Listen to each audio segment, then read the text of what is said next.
Saludos mi gente, bienvenido una vez más aquí con su amigo Luis Elvis. Hoy tenemos otro conversatorio como todos los días.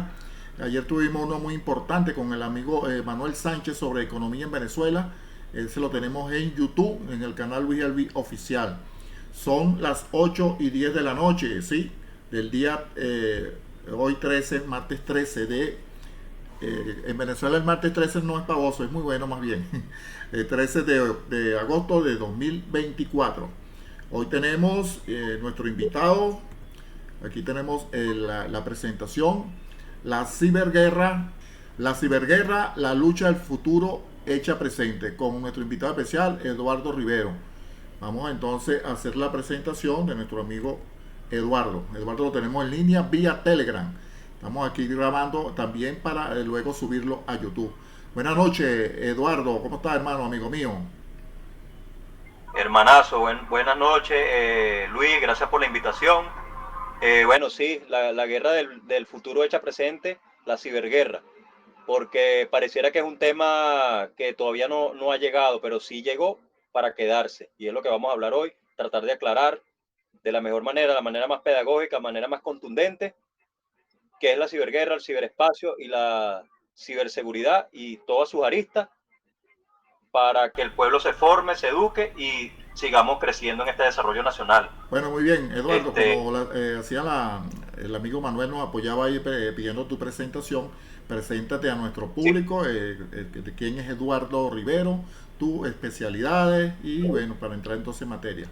bueno, fíjate, Luis, saludo a toda tu comunidad, gran, gran comunidad que has logrado desarrollar con sacrificio, esfuerzo propio. Felicitaciones por eso. Y bueno, yo soy el ingeniero Eduardo Rivero, vengo de el estado Lara y el estado Aragua, una combinación ahí padre y madre. Soy ingeniero informático, fui militar profesional de la Armada, de la Marina, Infantería Marina y Policía Naval. Y con el paso del tiempo, bueno, un venezolano más en búsqueda de conocimiento, desarrollo, que he estado en el área de algunos conocimientos, en el área de la geopolítica y en el área de la informática, que es mi pasión. Y bueno, de allí que haya desarrollado un poco el tema de ciberguerra, porque lo veo como una arista más de la geopolítica, de las relaciones internacionales y de la geoestrategia internacional, eh, para la búsqueda del dominio o de la liberación de los pueblos, de los países, de las naciones. De ahí que lo haya desarrollado. Entonces, soy también docente universitario de la UNETI, nuestra querida UNETI, la Universidad Nacional Experimental de las Telecomunicaciones e Informáticas, y mayormente, bueno, aparte de dar clases en el área de la introducción a la universidad, mayormente apoyo en el área de informática, telecomunicaciones, a veces de redes, robótica, o en el tema de sociocrítica, que es muy importante y vital para la formación integral de nuestra ciudadanía. Muy bien, Eduardo. Bueno, vamos entonces a comenzar viendo que en estos momentos se produce en Venezuela un ciberataque de grandes proporciones. Hablaba la Ajá. vicepresidenta Elsie Rodríguez de que hubieron unos ataques de más de 30 millones de ataques por minuto, 500.000 por segundo. Y bueno, tú tienes un material que presentar, tú me indicas cuándo lo vayamos presentando y bueno, adelante con tu presentación. Luego, bueno, haremos algunas preguntas, que los presentes que estén por ahí quieran hacer algunas preguntas y se le aclararán. 8:15 de la noche. Adelante, Eduardo. Perfecto, fíjate. Bueno, yo tengo aquí, yo creo que para ustedes, la, la, mm, mi computadora personal con una presentación que tengo por ahí de hace un tiempo para mostrarle algunas cosas interesantes, ¿no? Quizás no se vea bien, pero yo les voy a compartir la presentación para que Yo tengo al la lámina. finalizar, pero bueno, vamos a seguir compartiendo información después, luego, cuando finalicemos. Pero fíjense, lo primero que tenemos que ver es, para entrar en el contexto, ¿qué sería la ciberguerra? ¿Qué definición le pudiéramos dar? ¿Qué Te oigo, se te fue el La sonido. ciberguerra es como, ¿se escucha? Sí, Ok. sí. En el mundo de la herramienta informática, en el mundo de la guerra, eso pudiéramos definirlo de esa forma, la ciberguerra. También, en vista de que tenemos esa variable, ese concepto de ciberguerra, tendríamos que ver entonces qué sería el concepto político, ¿no? De lo que es la tecnología también ver el concepto de ciberseguridad y ciberespacio. ¿Por qué ciberseguridad? Podemos decir que la ciberseguridad o son los procesos, métodos o, o procedimientos que se realizan para lograr o intentar lograr la protección de los datos en la infraestructura, es decir, que ese sería un concepto básico. También tenemos el tema, porque y ese mundo es el ciberespacio. ¿Qué se definiría, qué se pudiera definir como ciberespacio? Bueno, lo que hacemos en el cotidiano, pero en la red virtualmente. Toda una infraestructura, un conjunto de dispositivos interconectados, ya sea PC, telefonía, servidores, switches, etcétera. Y por supuesto nosotros, el humano, interactuando con los equipos, eso eso se pudiera concebir como el ciberespacio. Lo que hacemos a diario, transacciones bancarias, comunicación con los familiares a distancia, etcétera, pero a través de la red, virtualmente, de manera virtual. Entonces, como nosotros venimos explicando en muchas de las clases y las presentaciones, si se crea un ciberespacio y se crea un mundo virtual paralelo, también todo tipo de persona tiene posibilidad, así como estamos nosotros, que somos personas honestas, también pueden existir personas deshonestas, delincuentes, se pueden presentar también, y es parte de lo que estamos viendo. Entonces ahí entrarían lo que son delincuentes informáticos, los llamados crackers, o entrarían también los llamados terroristas cibernéticos, y toda una serie de categorías. Los terroristas cibernéticos también están presentes entonces, que es parte de lo que estamos viendo hoy como un ataque a la nación. Lo vamos a presentar un poquito más adelante. Entonces, bueno, quería darle esa introducción para avanzar aquí. Quería compartirles esta frase. Fíjense lo que nos dice. Vamos a ver si se ve mejor allí.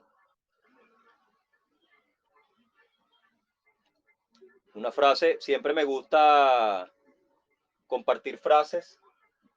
El único sistema seguro es aquel que está apagado en el interior de un bloque de hormigón, protegido en una habitación, sellada, rodeada por guardias. Esta es una frase de James Spafford que irónicamente, satíricamente, aduce a que prácticamente no existe ningún sistema seguro.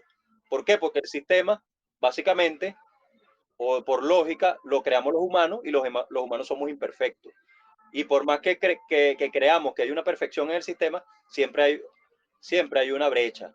Va a haber una brecha y es natural porque somos imperfectos. Y esa brecha mayormente no se descubren, sino hasta que alguien ya sea con propósitos positivos o propósitos negativos, lo descubre lo hace evidente, que es lo que llamamos el hacking o la técnica de auditoría de los sistemas informáticos. Entonces, bueno, con esa frase avanzamos.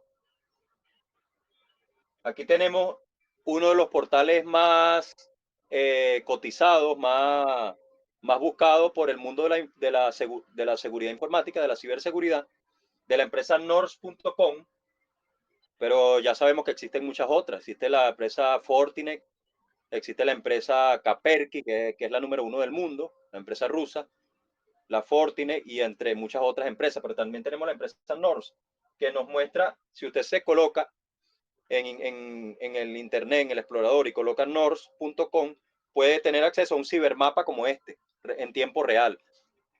Todas estas empresas usan cibermapa o emplean el uso de cibermapa, que es para ubicar en tiempo real los posibles ciberataques, los posibles virus o sistemas o dispositivos infectados a nivel mundial.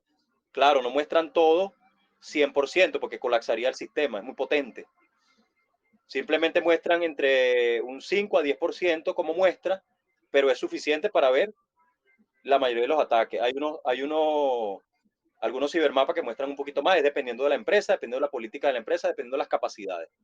Pero en el caso de Nord es bastante atractivo y contundente, porque fíjense, nos muestra de dónde se originan los ciberataques y a qué destino llegan los ciberataques. Entonces, nosotros pudiéramos utilizar este tipo de monitores, este tipo de herramientas para monitorear muchas de las actividades a diario. Esta es una guerra de segundo a segundo, constante. De hecho, aquí en Venezuela no es la primera vez que atacan, aunque este ha sido uno de los mayores ataques. Los ataques son constantes, son a diario, segundo a segundo, minuto a minuto, porque son en muchas ocasiones sistemas automatizados, como también en ocasiones son sistemas manuales, pero todos utilizan los sistemas informáticos. Entonces, importante ver que existen estos cibermapas en tiempo real de lo que está sucediendo en la red en el momento, que nos da unas luces de que no es mentira la ciberguerra, no es mentira los ciberataques. Están allí presentes y todos podemos ser testigos de ellos a través de estos cibermapas. Entonces, bueno, por ahí cuando finalicemos también les voy a compartir un resumen que tengo de varios cibermapas. Se lo voy a dejar con Luis para que lo tengan allí y puedan tener más facilidad de acceso. También me gusta ver la cronología de los temas que hablemos. La historia es vital para todos los temas, ya sean temas económicos, ya sean temas sociales, sean temas políticos, ya sean temas geopolíticos, etcétera. Por supuesto, el tema técnico o el tema de telecomunicaciones o informático no escapa de ello, y es muy lindo, además, muy hermoso ver la historia de cada cosa, porque viendo la historia sabemos de dónde venimos, nos ubicamos en contexto de manera más integral y entonces nos llegan luces de hacia dónde deberíamos ir. Entonces, fíjense, aquí tenemos algunos precedentes de la informática y de las telecomunicaciones, pudiéramos decir, porque van muy relacionadas lo que son las telecomunicaciones con la informática. Las primeras máquinas de cálculo conocidas, bueno, tenemos el famoso ábaco, 2000 años antes de Cristo, de nuestra era. El ábaco fueron dos tipos de ábaco principales que se conocieron, que se ha tenido evidencia humana, el ábaco chino y el ábaco de Sumeria. Ahí lo tienen, lo vemos en la pantalla, ¿verdad?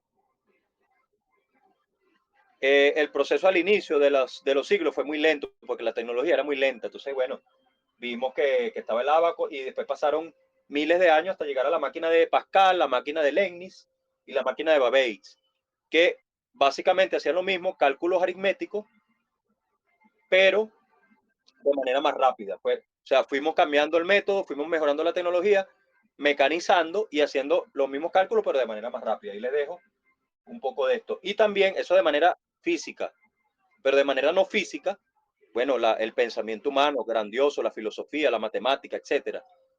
Eh, Desde aquellos tiempos ya comenzaba a surgir también lo que eran los algoritmos o los pseudocódigos, que pudiéramos decir hoy. ¿Y qué es un algoritmo? Es una forma de resolver un problema secuencialmente. Ya en aquellos tiempos se iniciaba también esos aportes a la ciencia y a la humanidad, a la tecnología y por supuesto a la informática. Entonces aquí vemos también un ejemplo. La lámpara no funciona, vamos a un nivel. ¿Está enchufada? No, enchufarla. Sí, bajamos un nivel. Foco quemado. Sí, reemplazar el foco. No, comprar nueva lámpara. Esa es la solución. O sea, en este caso, de este ejemplo. Y así, secuencialmente, es una de las formas de funcionamiento de los dispositivos de las computadoras, de los procesos de informáticos como tal, binario e informático. No voy a extenderme mucho en esto para poder avanzar y caer en el tema de hoy, que es el tema de ciberguerra en la actualidad, ¿no? Luego, avanzando en este trayecto, a la par de que se fue mejorando el pensamiento, los aportes, tanto en lo lógico como en lo físico, entonces caímos en los tiempos entre la Primera y la Segunda Guerra Mundial, cuando los avances militares requerían de mejor tecnología, porque todo está relacionado y la tecnología es intrínseca también al desarrollo de las naciones, pero también a la guerra. Entonces, vemos que se crean los primeros equipos computacionales electrónicos, totalmente electrónicos, ya no manuales, ya no mecanizados, ya no lógicos, sino electrónicos, pero a la vez, era lo que les iba a decir también, a la vez se fueron miniaturizando. También entra un tema de eficiencia en los recursos, en el uso de los recursos y del avance tecnológico. Y cada vez se van haciendo más pequeños y teniendo más rapidez, más potencia los dispositivos. Entonces tenemos la ENIAC, la famosa ENIAC 1946, entre otras muchas máquinas que existieron, alemana, rusa, europeas y estadounidenses, pero bueno, la que funcionó totalmente, plenamente, sin intervención humana, directamente fue la ENIAC en 1946. Fíjate dónde estamos llegando ya. Y luego con el desarrollo de los transistores en el 48 y el desarrollo de los integrados, se avanzó más rápidamente, se hicieron los cálculos más rápidamente, más velozmente, pero a la vez en menor tamaño. Entonces, vamos viendo el avance vertiginoso y más acelerado cada vez. Aquí tenemos un poco más de la lógica, la parte no física, que ya pudiéramos decir que es software, y la parte física podríamos decir que es el hardware, en términos anglosajones, ¿no? Como precedentes también. Entonces, ahí donde vemos una cronología que me encanta a mí de explicar, porque la he venido trabajando, la he venido desarrollando en mis investigaciones, como lo es, cómo fue la cadena de eventos en la informática, ¿no? Cómo fue la cronología de las áreas científicas de la informática o de la computación. Tenemos la programación, tenemos el soporte técnico, tenemos el diseño web, la base de datos, las redes y el hacking, que el hacking es la auditoría o la ciberseguridad. Entonces, ¿por qué lo hago esta cronología de esta manera? Y estamos hablando que esto es no físico, es lógico, es software, pues mayormente, o, eh, o lógico, como pudiéramos decir, es no físico, pues. Fíjense, programación, porque ya una vez que diseñaste el equipo, entonces necesitas darle vida útil, pero también necesitas mejorar su funcionamiento. Para mejorar su función, para darle más vida útil, entramos en el área de la informática o de la computación que se denomina soporte técnico.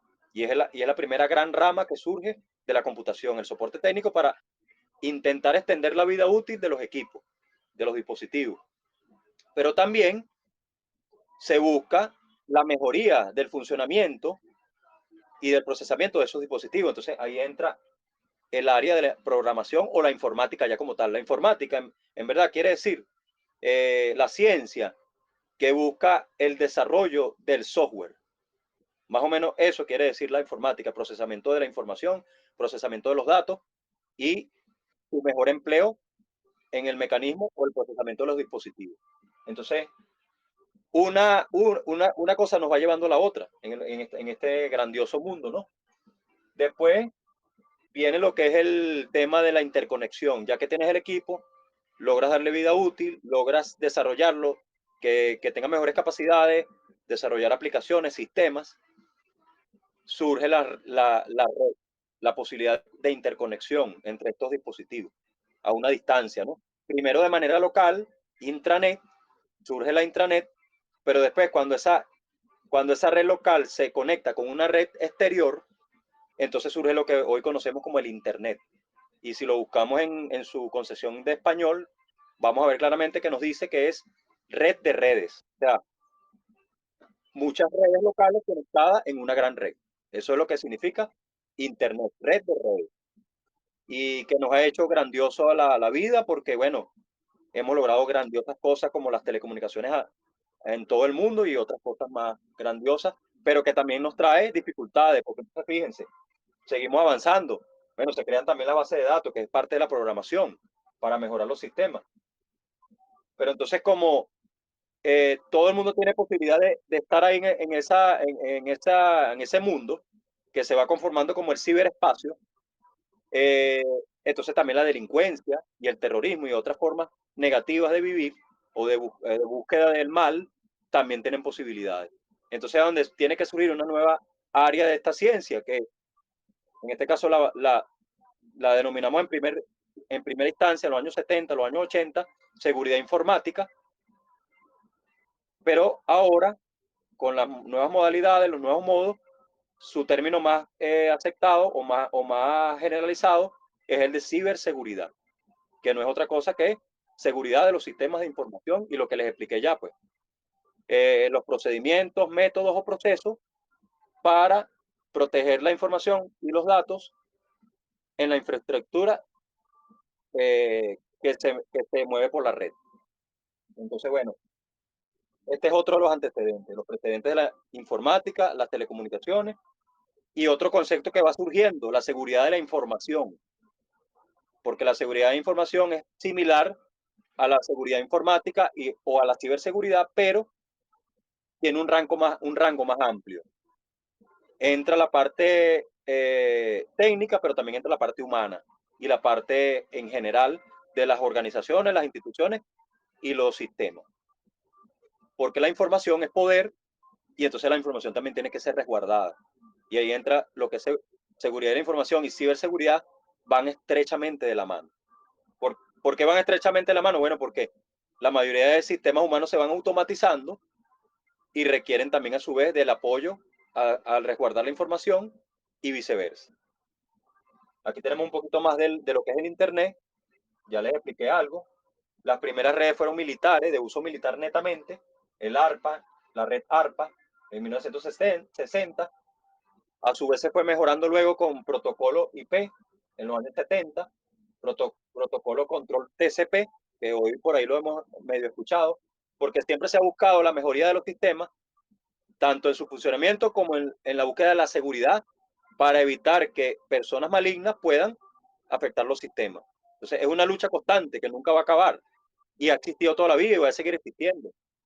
También surgió otra ciencia que nos aboca, que es la criptografía, que no es nueva tampoco, ha existido siempre. Lo que pasa es que existía porque la criptografía es el arte, es la ciencia de ocultar el mensaje. Entonces no es nueva. Si yo dirijo un estado y tengo posibilidad de que muchas personas o un sistema de espionaje intente llegar a mi sistema de información, yo busco esconder la información porque lo amerita, pues. Entonces, esa es la ciencia de la criptografía, tratar de transmitir el mensaje de manera oculta. Y es tan antiguo como las telecomunicaciones, como la comunicación. Entonces, la informática que tiene posibilidad de utilizar y emplear todas estas cosas también usa elementos criptográficos. Bueno, por ahí hemos visto el blockchain que surge de la criptografía, etcétera. Vean todo lo que nos da. Bueno, si nos ponemos a ver robótica, inteligencia artificial, metaverso, etcétera, etcétera, etcétera. Entramos, por supuesto, luego, años 50, 60, 70, a la par, en lo que es la cibernética. La cibernética es la ciencia que busca la mejoría de los sistemas informáticos para ponerlo al servicio social de los pueblos, de la humanidad. Esta es la cibernética. Y de ahí surge la robótica. La robótica que busca, la robótica busca automatizar plenamente los sistemas para hacerlos eh, más propensos, más aprovechables a las sociedades. Entonces, vean lo maravilloso de toda esta temática porque son muchos temas, son muchos conceptos, pero todos están relacionados. Y uno va surgiendo con otro. Y por supuesto el ciberespacio, que ya les expliqué, que es ese mundo virtual paralelo al real en el que nos desenvolvemos cada día y que se irá incrementando porque cada día más personas tendrán acceso, podrán tener posibilidades de acceso según el país, según la economía, según esas posibilidades propias o de las naciones al mundo virtual del ciberespacio. Y si cada vez más personas tienen posibilidad de entrar al ciberespacio, ¿qué surge también? Bueno, entonces comienza a surgir también mayor posibilidad de riesgo de que más personas sean víctimas de fraude, víctimas de terrorismo, víctimas de... vean cómo se relaciona todo esto, ¿no? Aquí tengo un resumen de todo. Máquinas, computadoras, la parte informática, el internet, la cibernética y el ciberespacio.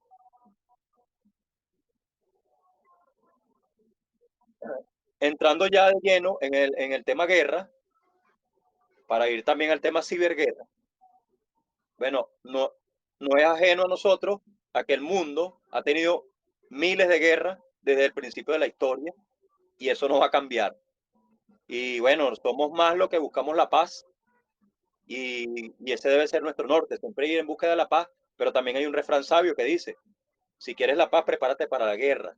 Entonces Venezuela no es capaz de la guerra, por muchos factores que son incómodos a algunas naciones y son centros también de polémica, de confrontación.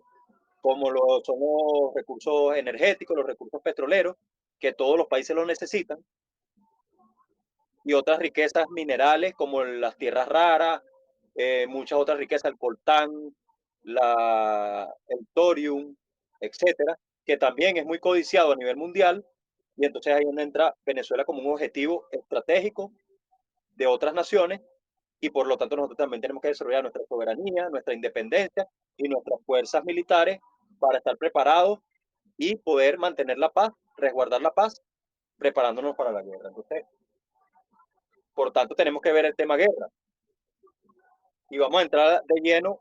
Ya todos sabemos lo que es, la mayoría sabe lo que es una guerra. Vamos a entrar a lo que es los tipos de guerra, pero principalmente a las dos formas de este tipo de guerra, que son las guerras de alta intensidad, es cuando hay enfrentamientos físicos con bombardeo, aviones directamente, tropas directamente, y las guerras de baja intensidad, que son las denominadas guerras psicológicas, guerra comunicacional, guerra cibernética, que se suma, no desde ahorita, ya tiene un tiempo sumándose, lo vamos a ver ahorita, pero entonces diferenciamos estos dos tipos de guerra para poder entender en qué estamos. Entonces tenemos la guerra física, que es la guerra de alta intensidad, y la guerra de baja intensidad, que es la que vamos a abocarnos ahorita, donde entra el tema ciberguerra o guerra cibernética. ¿Por qué decimos que ya tiene un tiempo la ciberguerra? Ya en el tapete. Porque fíjense, dentro de la teoría de ciberguerra se ha venido de los años 70, 80, desde que se va creando la telecomunicación, la informática y las telecomunicaciones, eh, comienza a surgir un nuevo teatro de operaciones a los, a los cuatro teatros anteriores tradicionales.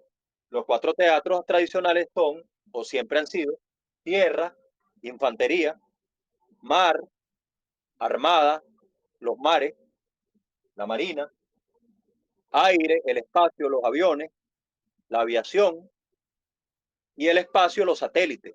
Con el surgimiento de la informática, las telecomunicaciones y el lanzamiento de los satélites, surgió una cuarta dimensión que se sumó, que fue el espacio como tal, el dominio del espacio, todo lo que es la astronomía, etcétera. Pero de los años 70, 80, 90, pero más fuertemente los 2000, comienza entonces a entrar un quinto teatro, una quinta dimensión llamada también. Y los manuales de guerra, principalmente el manual de guerra de Estados Unidos, introduce el elemento de la quinta dimensión o el quinto elemento dentro del arte de la guerra o dentro de las teorías de la guerra. Y es la información. ¿Por qué la información? Ya se los dije, la información es poder. Y entonces necesitan el dominio de la información. Y si estamos hablando de información, estamos hablando de, a su vez también de telecomunicaciones y estamos, por supuesto, hablando de informática, seguridad informática, ciberseguridad y seguridad de la información. Entonces, ya esto está en el tapete, está en los manuales de guerra. Venezuela tiene que adaptarse también a esta nueva realidad que ya nos llegó para una mejor soberanía y una mejor defensa de la nación.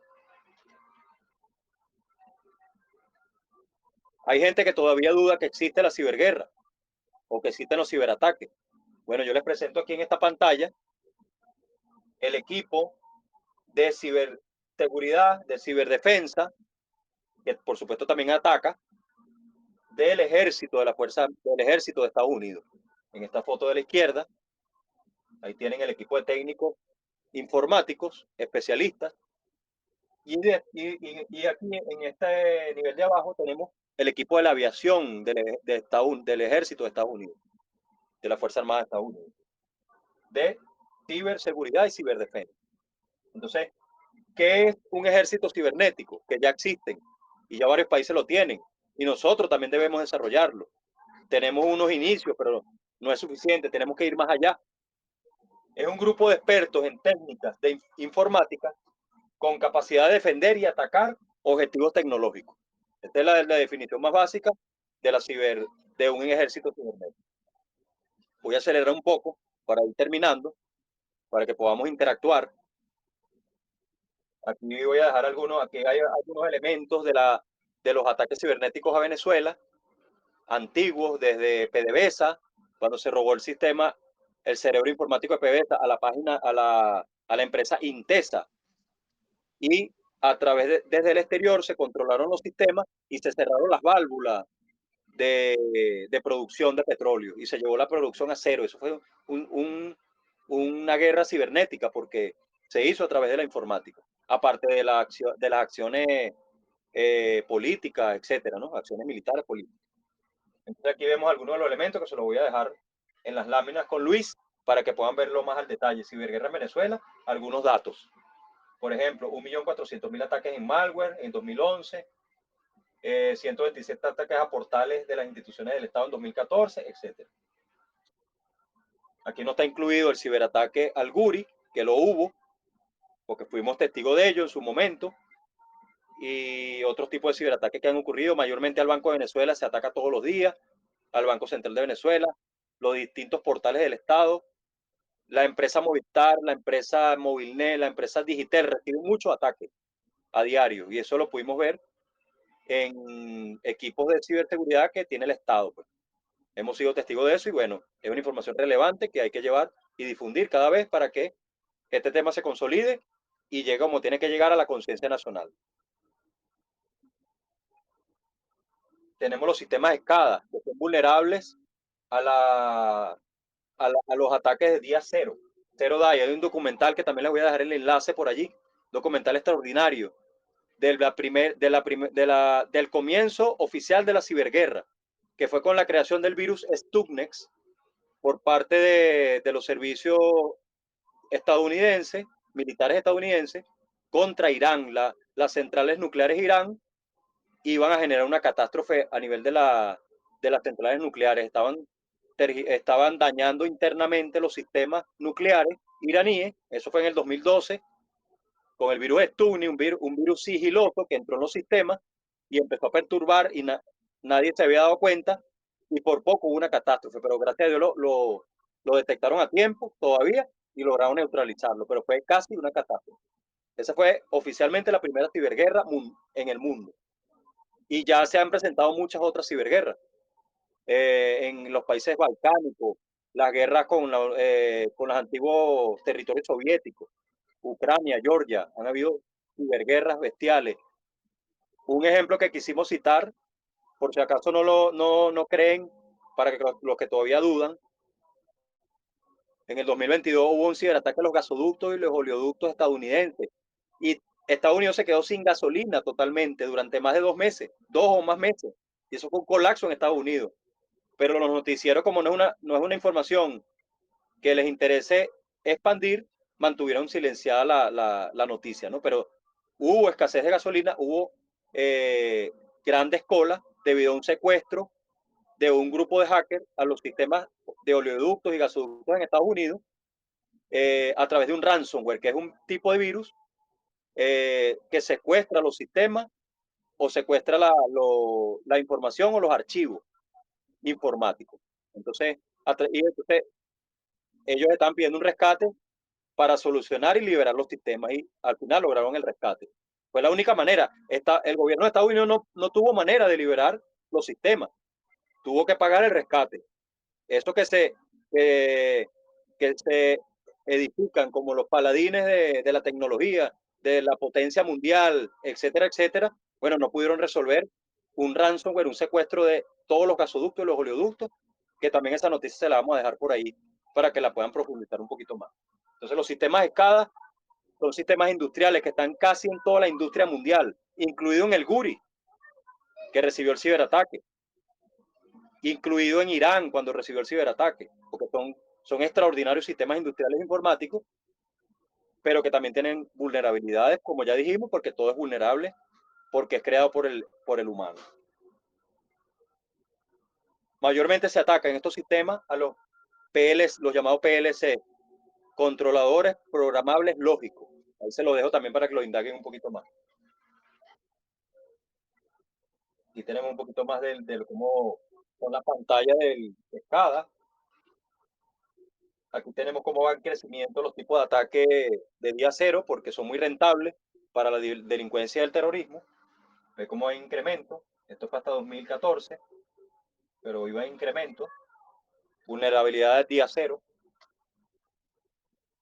Aquí tenemos un gráfico de Venezuela. Este gráfico es interesante porque Venezuela es un objetivo militar estratégico internacional debido a sus grandes reservas de petróleo, pero también a sus grandes reservas minerales. En este caso estamos viendo la faja del Orinoco, pero en la parte de abajo está el arco minero. Y en el arco minero existen una gran cantidad de minerales estratégicos, hierro, bauxita, coltán, etcétera. Pero existe uno que casi no se ha nombrado y está en el centro de la batalla hoy día. Y no es casualidad que personajes como Elon Musk estén detrás de Venezuela, porque están detrás de ese tipo de recursos, que es el llamado tierras raras. Las tierras raras es un grupo de 17 minerales estratégicos, que es con los que se está fabricando mayormente hoy los semiconductores para la mayoría de dispositivos que conocemos. Celulares, la pantalla de los celulares, dispositivos láser para hospitales, etcétera. Un sinfín de cosas. Bueno, las tierras raras, con las tierras raras son empleadas para producir lo que tienen los yesqueros, la rosquita de los yesqueros, porque también es un poco inflamable y de mucha calidad para lo que es inflamable. Y es empleado la rosquita que ustedes ven en,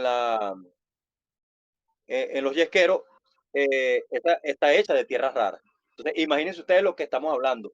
Y no es casualidad, Venezuela tiene la mayor reserva del mundo de tierras raras también en su gran arco minero, que está lleno, pleno de riqueza.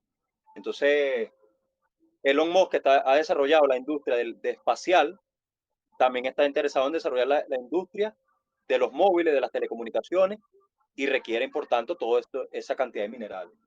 Por eso este cuadro de Venezuela. Este de la reserva petrolera lo podemos obviar para aprovechar el tiempo.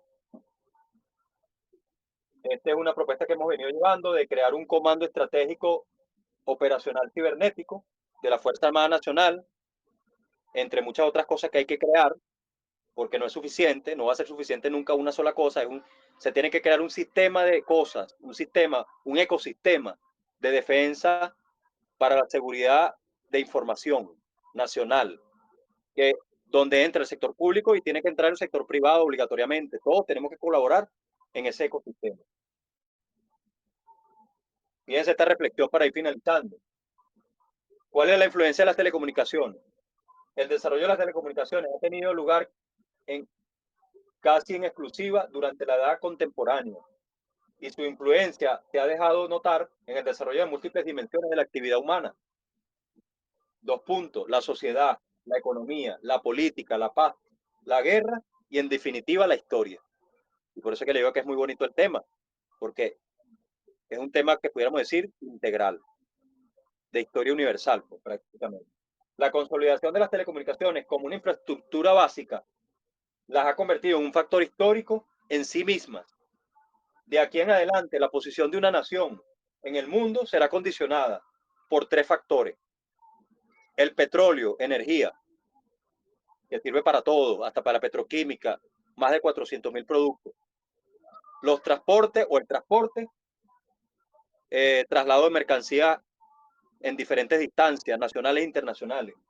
Y las telecomunicaciones. Ahí les dejo la importancia de las telecomunicaciones, que a su vez tiene un rol central o un rol intrínseco de la informática y el mundo del ciberespacio. Entonces, bueno, con eso creo que podemos entrar en la interacción para no extenderme un poquito más. Y bueno, podemos quedar a la orden para otra posible presentación, donde demos más detalles técnicos, qué son los malware, cómo se estructura la palabra malware, que viene de la primera de 2 palabras en inglés, malicious software, las primeras 4 letras de malicious, las primeras 3 letras malicious, y las últimas 4 letras de software, malware, un término armado, ensamblado. Podemos hablar un poquito más de eso, podemos hablar sobre el ransomware, que es un virus que se introduce en los equipos y busca secuestrar la información o los sistemas y lo logra para pedir rescate a cambio, para poder liberar. Virus espía, que se denominan spyware, el muy mencionado hoy por hoy de negación de servicio, que es un ataque múltiple a un servidor que busca neutralizar este servicio y así sucesivamente. Son miles de posibilidades de ataque porque los sistemas son diversos y múltiples también y esto también hace que haya posibilidades infinitas de poder defender, de poder atacar. Muy bien, Eduardo. ¿Qué información de las páginas de Venezuela, de cuáles tienes ahorita información de que han sido atacadas fuertemente en estos momentos? Aparte que ya tú has dicho que diariamente hay ataques. Bueno, tenemos en este momento en el tapete lo que es la denegación de servicio. La denegación de servicio existen dos formas, existen dos tipos de denegaciones de servicio. Una que se pudiera denominar de forma directa, más manual, más trabajada, y otra de forma distribuida, que funciona a través de el contagio de muchos equipos que se convierten en sistemas zombies al servicio de un atacante y pueden atacar a la par de ese atacante. Entonces se convierten en múltiples atacantes a la vez y eso puede colapsar un servidor, como en este caso fue en el caso del Sistema Nacional Electoral. Plenamente es posible, ese ataque es posible porque con unas máquinas bien potentes y unos buenos sistemas, un buen empleo de una denegación de servicios distribuida, perfectamente se pudo haber hecho el ciberataque y haberlo tenido los objetivos que en este caso se ha venido comentando que se dieron. Y el otro caso que tú comentas, el aumento en el Internet, regularmente, normalmente tiene un tráfico, es como una autopista. En esa autopista va una serie de vehículos, un flujo, ¿verdad? Nosotros podemos medir, monitoreando, podemos medir ese flujo y podemos tener unas tendencias. Bueno, el Internet es parecido. Entonces, muchas empresas de ciberseguridad en el mundo detectaron los días de la votación, el 27, 28, 29, todos esos días, un incremento exponencial del tráfico en Internet hacia Venezuela. Y eso indica mucho. Por más que lo quieran negar, es evidente que hubo un ciberataque planificado, ejecutado, elaborado, desarrollado contra la nación Venezuela. Porque no es contra los que están en el poder hoy en día dirigiendo el gobierno, es contra toda Venezuela, porque cuando atacan el Sistema Nacional Electoral, el Centro Nacional Electoral, nos están atacando a todos, porque ese es el sistema que nos garantiza, ese es el árbitro de Venezuela, por ejemplo. O cuando atacan el Banco de Venezuela, que lo han atacado mucho toda esta semana. Siempre lo han atacado, pero esta semana le han dado más ataques y mayormente son ataques de denegación de servicio para neutralizar el servicio, ralentizarlo, Eduardo, denegar. Por eso la palabra denegación. Sí, igual, entonces, estamos en el Banco de Venezuela, todo, de diversas tendencias políticas, y a todos nos afecta. Exactamente. Igualmente han atacado la plataforma Patria, donde los trabajadores públicos y mucha gente recibe por lo menos su bono de guerra económica, los jubilados, pensionados, que es la mayoría de los venezolanos. En plataforma Patria hay 20 millones de personas registradas. Igualmente han atacado el SAIME, que es el sistema de cédula y pasaporte y todo eso, el CENIAC, que tiene que ver con todos los venezolanos. O sea, el ataque es a Venezuela, no a un gobierno como tal. Incluso he visto, Eduardo, que ellos se jactan, hay un grupo por ahí en Telegram, por cierto, y también en la plataforma X, también se jactan de los ataques que están haciendo contra Venezuela, lo dicen en son de burla, lo confiesan. Así es, porque en este mundo de la cibernética da para todo. Entonces ahí entra todo tipo de personas, entra personas con mucha ética, pero también entra personas sin escrúpulos. Entonces vemos diversas cosas, farsantes, delincuentes, personas fraudulentas, de todo entra aquí. Entonces por eso es que tenemos que decir que así como existe eso, también existen muchas posibilidades de defensa, de mejoría, de mejorar los sistemas, y para ello requerimos conocimiento, formación, voluntad para mejorar los sistemas venezolanos, pero eso empieza por cada uno de nosotros. Nosotros conocemos en la institución, por ejemplo, que es una de las instituciones que lleva la ciberseguridad en Venezuela, SUCERTE, hay un lema muy bueno que podemos adaptarlo para todos, que es la seguridad comienza por nosotros. Entonces, primero, formarnos nosotros, hacernos cada vez mejores para guardar nuestros intereses, pero también tener conciencia de que tenemos que buscar una mejoría nacional, independientemente de quién gobierne, independientemente quién esté en el poder. Por aquí, ingeniero César Crespo. Bueno, primeramente, felicidades al colega Eduardo Rivero por esa charla magistral, de verdad. Nos ha dejado completo todo. Creo que no ha quedado ninguna duda de, digamos, del tema, pues. Es bien importante, por lo menos, analizar o tomar en cuenta que, como yo siempre digo, y en todas las conferencias que uno ha dado, pues, que todo sistema es vulnerable. Que cualquier sistema puede ser atacado, hackeado, intervenido. Que muchas veces está el error de pensar bueno, que porque colocamos ciertas medidas de seguridad, colocamos ciertos firewall o colocamos ciertos servicios, tenemos un sistema completamente seguro, ¿no? Muchas veces cometemos primeramente ese error, muchas veces bueno, pues no tomamos digamos, en serio o por falta de conocimiento en lo que se refiere en el tema de la ciberseguridad, principalmente en América Latina, ¿no? Que en el continente es, digamos, muy escaso lo que es el tema de la ciberseguridad. A lo mejor no estamos tan, digamos, a la par de países como Rusia, tiene un comando cibernético muy robusto, países que de verdad han tenido que desarrollar digamos, esa área, ¿no?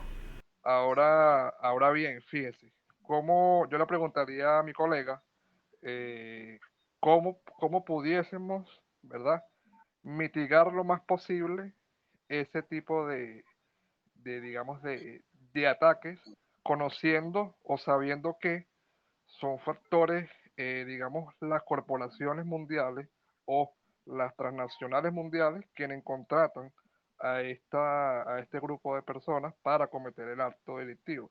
Porque no estamos enfrentando muchas veces, digamos, personajes o hackers directamente, sino que estamos enfrentando también digamos, en su idiosincrasia, estamos enfrentando lo que viene siendo estados, ¿no?, completos que a su vez financian a estos equipos y que tienen que tener un presupuesto, digamos, muy robusto, muy pesado para ejecutar cierto tipo de planes. Bueno, muchas gracias. Espero la respuesta. Ok, Mira, bueno, Eduardo, un segundito. Esta respuesta, aquí hay otra pregunta que escribe el amigo Manuel Mujica, que va concatenada con la que hace el amigo que acaba de hablar. ¿Qué están haciendo actualmente para solucionar este ciberataque? ¿Han realizado análisis forense? ¿Qué contramedidas tienen planificadas? Entonces ahí, bueno, para responderle en complemento. Y saludos a repítela, Zuleika, Eduardo. repítela, Zuleika te manda repítela, porfa. saludos. Oíste, Eduardo, Zuleika te manda saludos. Saludos a ella que siempre está presente. Ok, sí. Igualmente, saludos. Bueno, mi amigo César Crespo, uno de los mejores especialistas de la ciberseguridad en Venezuela, también colega y compañero de equipo por mucho tiempo y de todas estas batallas. Gracias por tu participación y por el aporte. Son varios elementos, ¿no? Principalmente formación, conciencia. Primero tenemos que tener conciencia del problema para poder asumir una voluntad, porque también requiere recursos financieros. Yo considero que Venezuela sí está bien ubicada en conocimiento y en plataforma, pero podemos hacer más. Podemos hacer mucho más y con lo que tenemos se puede hacer mucho más y seguramente vamos a poder lograr un sistema de alta defensa o de alta ciberdefensa con lo que tenemos. Si podemos invertir más y lograr más poder, perfecto, pero con lo que tenemos yo creo que es posible hacerlo. Falta es voluntad, pero la voluntad parte del conocimiento y de la formación y de la conciencia que podamos dar, que vayamos adquiriendo y que podamos transmitir a todos nuestros prójimos para que se sumen a esta lucha y a este sendero. Me preguntaban por allí también sobre la informática forense. Si me puede repetir la pregunta, Luis. Exacta. Voy, ya te lo digo. ¿Qué están haciendo actualmente para solucionar este ciberataque y si han realizado análisis forense? Y bueno, ¿qué contramedida tiene planificada? Y también pregunta número 2, ¿han pensado en implementar AWF y aplicar las normas ISO 27000? Ok, fíjate, interesante pregunta, ¿no? También, igual que la de César. No puedo hablar como, no puedo hablar como vocero del Estado, del gobierno, porque no estoy en esa área actualmente. La conozco ciertas cosas. Puedo decir que sí se toman, sí se ejecutan acciones, ya sea desde el Estado, más que todo, de lo que es el centro Vencer, el Sistema Nacional de Gestión de Incidentes Telemáticos, como también del DICOCIBER, la Dirección Conjunta de Ciberseguridad de la Fuerza Armada, que a su vez es parte del Comando Estratégico Operacional, y también las empresas privadas, las empresas públicas tienen técnicos, el Banco de Venezuela, por ejemplo, tiene sus técnicos informáticos, las instituciones tienen sus equipos de técnicos que monitorean, dan esa batalla, esa lucha día a día, y están ahí, no los vemos, pero son unos héroes anónimos que están batallando día a día, minuto a minuto, segundo a segundo, tratando de neutralizar estos ciberataques a diario. Que hay estadísticas, no las tenemos ahorita a mano, pero ya por ahí han salido algunas que las podemos ver, pero esperemos que sigan saliendo. De todas maneras, luego yo con Luis voy a tratar de conseguir un material de estadística y también anexarlo a toda la información que le vamos a dejar para que complementen todo el conocimiento que hoy estamos llevando, ¿no? Pero sí se está haciendo mucho, pero como digo, como dijo César, como digo yo y César reafirmó, este es un tema de Estado, no es un tema solamente de personas, sino que es un tema de gobierno, de guerra mundial. Es una guerra mundial por los recursos naturales, por una hegemonía, por controlar países que tienen petróleo, tienen recursos, tienen oro. Venezuela no solamente tiene la mayor reserva de petróleo del mundo, como les mostré en la gráfica, también tiene la mayor reserva de oro del mundo. Imagínense ustedes, la mayor reserva de coltán del mundo. El dispositivo, el llamado oro azul. También tiene ahora el thorium, la mayor reserva de thorium, que es la energía nuclear más limpia del mundo. Y tenemos la mayor reserva en el arco minero. El arco minero está repleto de minerales estratégicos de primer orden, con las más grandes cantidades en reserva. Por supuesto, también tenemos las tierras raras que les mencioné hace rato, la mayor reserva de tierras raras. Y muchas potencias, muchos empresarios que quieren controlar el mundo, saben esta realidad y por eso se abocan a tratar de controlar a Venezuela. Entonces es una realidad de conciencia que necesitamos y no es suficiente, no va a ser nunca suficiente la voluntad o la acción de alguien en particular o un grupo en específico, como el sistema Vencer o el sistema DICOCIBER o las empresas o las instituciones, sino que tiene que ser un ecosistema de defensa, un ecosistema público-privado de defensa nacional. Así como en la Constitución tenemos la defensa integral de la nación, también tenemos que desarrollar la defensa integral de la ciberseguridad. Entonces sí se está haciendo mucho. Hay también el 6CPC, nuestros cuerpos de seguridad también tienen su mecanismo de informática forense. Ahí mismo donde está el sistema Vencer, está el sistema CENIF, que es el Centro de Informática Forense Nacional, creado en el año 2011 por la ley de infogobierno, que también el tema legislativo también es importante aquí, porque hay que crear todas las leyes para darle un estamento jurídico a todo lo que se va a hacer, porque implica en muchas ocasiones el tema también legislativo o jurídico como tal. Entonces, bueno, eso es lo que podemos decir. Saludos ahí también a la persona que hizo esta pregunta. Y bueno, si tienes alguna otra pregunta, otra interacción, otro aporte, bienvenido. Creo que bueno, podemos ir cerrando y darle las gracias a todos los participantes. La mayoría, bueno, te felicitan, Eduardo, felicitan aquí al equipo también por estos conversatorios que tenemos. Recuerden que quedará grabado en YouTube. Estoy grabando aquí y lo subiré a YouTube luego más tarde. Vamos a decir que estamos a la orden. Sí, ya, bueno, planifiquemos luego otro conversatorio y tenemos también para mañana un compañero ingeniero en petróleo, experto en petróleo, que también tendrá un conversatorio importante para todos nosotros. Pues el petróleo, Venezuela, centro geopolítico del universo. Y bueno, como vemos, estamos dentro del nuevo orden mundial. Venezuela se define, para mí, yo lo digo, el destino de la humanidad. Y estos temas son muy importantes e interesantes. Entonces, bueno, agradecido. Saludos y bendiciones. Saludos y bendiciones. Bueno, saludos, aquí te mandan bendiciones. Una pregunta para ir cerrando. Oye, Eduardo, para ir cerrando. ¿Qué tan adelantado está el convenio entre Venezuela, China y Rusia en este aspecto? Y saludos allá a Castiverde. ¿Qué tan adelantado estamos? En los acuerdos con Rusia y China, si hay algunos acuerdos en este aspecto de la ciberseguridad. Hay bastantes avances gracias a los acuerdos que se han firmado más que todo a través de los BRICS. De hecho, hace unos días se firmó un memorando de entendimiento donde entraron varias ramas, varias áreas, alimentación, energía, etcétera, pero también entró el área de tecnología. Entonces,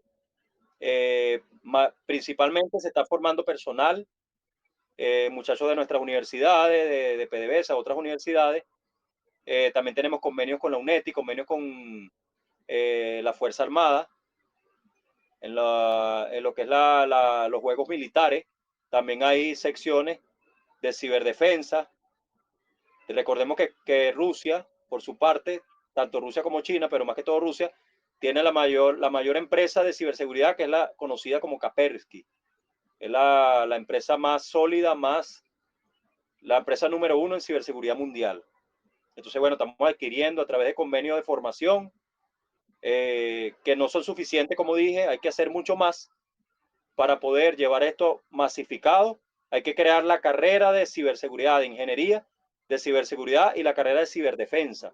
Ellos hemos llevado una lucha sobre eso, también hay que crearlo con nuestra Fuerza Armada, con nuestros sectores privados y públicos, y hacer convenios con todas las instituciones, las organizaciones, empresas de telecomunicaciones, de telefonía, y también, por supuesto, con países aliados. Muy bien, Eduardo. Bueno, agradecido muy gratamente por tu participación, todo tu conocimiento y que, bueno, el pueblo de Venezuela unido, todos, de la tendencia que sea, es una cuestión de Estado, es una cuestión que tiene que ver con la vida diaria de cada uno de nosotros y que tenemos que estar unidos en defensa de nuestro país, nuestra patria. Y bueno, como les decía, esto quedará grabado en YouTube y podrán verlo. Ya mañana le pasaré el enlace y si me da tiempo, bueno, puede ser hoy mismo, pero tengo que algunos detallitos con las láminas porque no las tenía sincronizada a la mano. Pero bueno, lo importante son los aportes y conocimientos que nos ha dado Eduardo. Entonces, para cerrar, bueno, Eduardo, agradecido y nos vemos mañana con el tema en petróleo, tema petrolero. Importante. Gracias, hermano. Gracias a todos y todas. Nos estamos viendo. Feliz noche para todos y todas. Pendiente entonces de la grabación y mañana a las 8 nos vemos nuevamente. Se le quiere.